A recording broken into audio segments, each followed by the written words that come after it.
Kauan sitten menneisyydessä satuimme sisarusteni kanssa löytämään semmoisen 80-luvun CVHS-videokameran.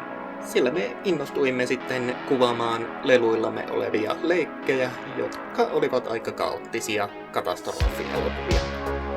Myöhemmin sain käsiini Pinnacle Studiosin ja se lisäsi vaan innostusta videotuotantoon, musiikkivideoiden ja animaatioiden parissa.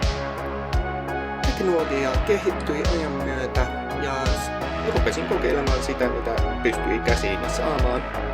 Siinä missä koulussa sitten tuli ihan kunnolla opittua mediapalveluiden toteuttajaksi, jossa innostuin erityisesti erikoistehosteisiin ja animointiin. Isänikin vei minut lentokentille kuvauskaveriksi tapahtumiin ja koulutoverinikin rupesi kutsumaan noihin Nekokon tapahtumiin.